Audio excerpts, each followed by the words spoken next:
Hola público, ¿te suena alguno de los monogramas que acabas de ver? A lo largo de toda tu vida te han debido de impactar en innumerables ocasiones con ellos. En este vídeo os voy a presentar qué es un monograma, os contaré un poco sobre su historia con numerosos ejemplos y al final os daré 7 consejos a la hora de diseñarlos. Venga, vamos a ello.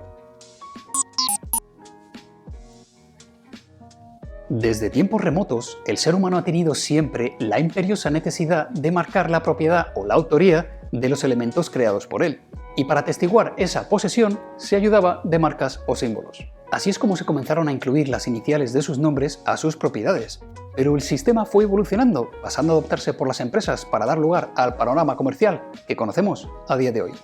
Entonces, ¿qué es un monograma? En diseño gráfico, un monograma es un símbolo formado mayormente por letras o cifras que pueden encontrarse entrelazadas o no y que suelen representar las iniciales del nombre de una empresa o de una persona. Los monogramas pueden ser herramientas muy versátiles y están mayormente formados por tipografía, color y formas. Y esta abreviatura o composición gráfica en forma de símbolo se usa con frecuencia en sellos, logos, monedas o billetes, entre otros. Etimológicamente, la palabra monograma está formada por raíces griegas y es el resultado de la unión del prefijo mono, que se traduce como único, y del sufijo grama, que se traduce como letra o escrito. Los monogramas se llevan utilizando desde hace ya varios siglos.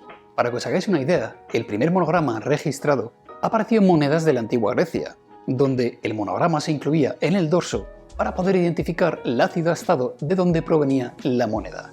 Y estas datan de más de 350 años antes de Cristo. Los monogramas también han sido concebidos para usarse como símbolos religiosos. Por ejemplo, bajo el imperio de Constantino I, el primer emperador romano convertido al cristianismo, se incluía con bastante frecuencia el crismón en ornamentos religiosos, iglesias o incluso monedas.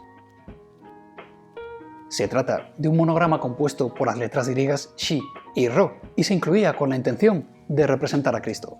Durante los siglos VII y VIII, la costumbre de firmar con monogramas se atribuía mayormente a la realeza, pero a medida que la nobleza y el clero aprendían a escribir, esta costumbre se fue extendiendo progresivamente y fue adoptada también por artistas y artesanos que recurrieron a los monogramas para firmar sus obras. Y así hasta los siglos XIX y XX, donde los monogramas se asentaron como potenciales herramientas de identidad y pasaron a actuar como logos por parte de las empresas y marcas comerciales. Al final, los monogramas se convirtieron en un símbolo de estatus social, una de las razones por las que quizás sigan gozando de fama a día de hoy.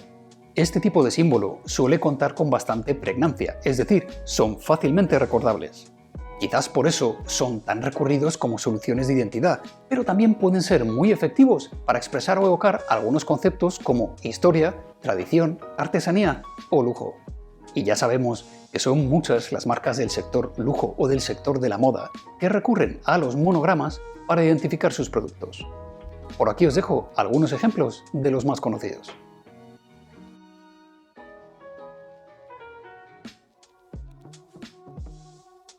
Otro ejemplo curioso de monograma para un sector completamente diferente, el automovilístico, sería el monograma de la compañía de automóviles Volkswagen. Su logo ha formado parte de su identidad desde que se fundó en 1937, en plena Alemania nazi. Si os fijáis, la primera versión del monograma contaba con cierto aire bélico, y a lo largo de su evolución, la esencia del monograma se ha ido manteniendo hasta llegar a la versión presente en el día de hoy. Otro ejemplo de monograma que no podía dejar de mencionar es el monograma de Tolkien. Si has leído alguna de sus novelas, seguro que te sonará este monograma con las iniciales del autor.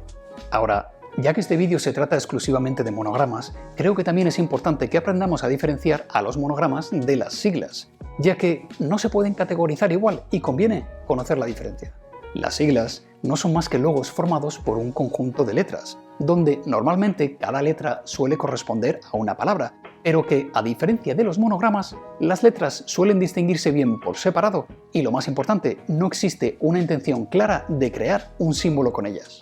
Por aquí os dejo unos cuantos ejemplos de siglas que reflejan muy bien lo que os acabo de comentar. Y hasta aquí la introducción a los monogramas y todos los ejemplos que quería mostraros. Pero, ¿qué debemos de valorar a la hora de diseñar uno por nuestra cuenta? Cuando nos encontremos con la necesidad de diseñar un monograma que funcione como un logo para una compañía, tendremos que seguir las mismas directrices aplicadas al diseño de logos. ¿Recuerdas cuáles eran las 7 características de un buen logo? Simplicidad, originalidad, representatividad, escalabilidad, pregnancia, durabilidad y relevancia. Cuento con un vídeo precisamente donde os las desarrollo al detalle. Te lo dejo por aquí. Ahora, si ese es el caso y estamos buscando diseñar un monograma para que actúe como el potencial logo para una empresa, es importante que hayamos reflexionado previamente y tengamos claro por qué optamos por esta solución y no otra a la hora de desarrollar el logo para nuestro cliente. Recuerda, el monograma no puede ser nuestra única consideración, sino más bien una solución para la identidad corporativa a la que hemos llegado tras el resultado de una investigación. Como acabamos de ver, pueden ser bastante efectivos para expresar o evocar algunos conceptos como historia, tradición, lujo o artesanía, por lo que pueden ser una solución muy apropiada para empresas que quieran llegar a evocar alguno de estos conceptos. También pueden ser una solución muy eficaz y acertada cuando, por ejemplo, el proceso para el desarrollo de un logo cuenta con dificultades. A la hora de realizar un monograma, nos vamos a encontrar con la limitación de usar solamente unas pocas letras. Así que necesitaremos sacarle ventaja a esta situación y conseguir que esta limitación estimule nuestra creatividad. En cualquier caso, aquí van algunos consejos que puedo daros a la hora de desarrollar monogramas. 1. Arranca con una buena sesión de bocetado. Necesitas volcar sobre papel todas esas ideas que tienes en la cabeza, duplicar, transponer, invertir, fusionar o entrelazar los caracteres. Prueba todas las opciones que se te ocurran. Cuando necesitemos diseñar un monograma, si además de entrelazar las iniciales podemos añadir algún tipo de cualidad estética que nos ayude a reflejar los valores a los que se aproxima la marca, mejor. Pero recuerda, la forma en que distribuyamos los caracteres contribuirá a su legibilidad y a la pregnancia. 2. Estudia la forma de las letras. Una vez ya cuentes con potenciales soluciones que te gustaría desarrollar más, puedes estudiar si dibujarla desde cero con la pluma o si partir de alguna tipografía. Pero si escoges una tipografía, intenta que su personalidad tipográfica no quede muy distante de los valores de tu negocio. Idealmente, la forma de la tipografía escogida para los monogramas debería ser lo más simple posible. Si priorizamos las formas más simples, podremos garantizar una óptima legibilidad e idealmente escalabilidad, para lo que deberíamos de evitar utilizar trazos demasiado finos. A la hora de elaborar un monograma, lógicamente la forma de las letras va a tener un importante efecto en el resultado. Existen pares de letras o números que nos podrían facilitar crear un monograma más original, como pueden ser, por ejemplo, las letras simétricas o cuasi simétricas en forma, como son la M y la W, la S y la Z, la A y la V, etc. Mientras que en otras ocasiones podremos encontrarnos con parejas o tríos con los que no parece haber una solución aparente. Son precisamente estas situaciones donde tendremos que estrujarnos la cabeza para ser más creativos. Y jugando con las letras y caracteres, también podemos conseguir que las letras acaben formando parte de una nueva forma para reforzar el concepto de símbolo. Por aquí os dejo algunos ejemplos. ¡3! Contempla también el espacio negativo. Como se acaba de comentar, necesitamos estudiar la forma de las letras, por lo que no podemos olvidarnos del espacio negativo. Tenlo muy presente para poder llegar a jugar al máximo con la tipografía. Estudia hacer uso del espacio negativo dentro de las diferentes combinaciones de los caracteres o de las contraformas, es decir, las áreas de espacio dentro de las letras. Evita crear zonas demasiado densas. Y una vez más, si crees que el espacio negativo podría jugar a tu favor para otorgar de más significado al monograma, utiliza esos espacios vacíos para crear diferentes formas. Por aquí os dejo algunos ejemplos. 4. Busca siempre un equilibrio. Necesitaremos aspirar a conseguir una composición armoniosa. Los caracteres de nuestro monograma deben encontrarse bien equilibrados, deben de interactuar correctamente. Habrá que tener en consideración las reglas básicas de la composición. Un monograma no tiene por qué ser simétrico, pero sí ópticamente equilibrado. No dudes en modificar la forma de los caracteres del monograma para conseguir un balance correcto, siempre y cuando esto no afecte a su legibilidad, claro. Los caracteres podrán contar con diferentes proporciones si así conseguimos una composición armoniosa y equilibrada. 5. Vigila el orden de los caracteres. Ten muy en cuenta el orden de lectura. La composición que trabajemos debe garantizar la lectura de los caracteres en el orden correcto. Aquí podremos hacer uso de la jerarquía o de la ubicación teniendo en cuenta que leemos de izquierda a derecha. Nunca sacrifiques el orden correcto de lectura por una cuestión estética. El orden y las letras deben de permanecer reconocibles para que el monograma pueda cumplir con su objetivo. 6. Ten presente las aplicaciones. Cuando nos pongamos a diseñar un monograma, necesitamos valorar también las posibles aplicaciones que se puedan llegar a implantar. ¿Dónde va a estamparse? ¿Qué se tiene planeado realizar con él? Por ejemplo, si el monograma va a ser utilizado en sellos o bordados, debemos garantizarnos que funciona también en tamaños pequeños, para lo que tendremos que vigilar su escalabilidad.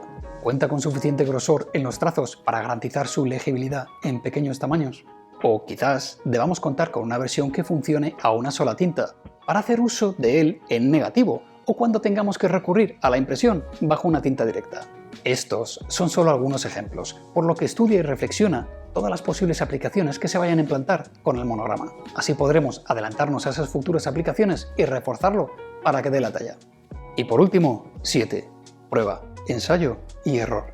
Anímate a grabatear y a dibujar todas las posibilidades que se te ocurran con tus letras. Recuerda, no necesitamos incluir detalles, sino vigilar la estructura de nuestras letras, así como las composiciones que forman. Podrás valorar con calma, al final, qué resultados no funcionan y cuáles otros merece la pena intentar. Evita utilizar programas o plataformas para crear logos de forma automatizada o con imágenes de stock. Piensa que el objetivo fundamental del monograma es el mismo que el de un logo, es decir, identificar a la empresa o a su propietario. Solicita un briefing bien desarrollado y si quieres otorgar de más significado a tu monograma, ayúdate de la psicología de la forma, del color o de la psicología tipográfica. Y recuerda, además de estos 7 consejos, idealmente tu monograma también debería de contar con las 7 características de un buen logo mencionadas anteriormente. Al final, el propósito del monograma es identificar a la marca, la persona o incluso al país gracias a una gráfica que les represente eficazmente. Y si estás con ganas de ver más, por aquí te dejo unos cuantos ejemplos de monogramas que creo que merece la pena conocer. Y público, nada más para el vídeo de hoy. Espero que hayas encontrado este vídeo útil y que pueda inspirarte de alguna forma en tu trabajo. Si no quieres perderte nada de mi contenido, pincha sobre la campanita y no olvides dejarme abajo tus comentarios. Sed buenos, diseñad mucho y nos vemos en el próximo vídeo. Bye.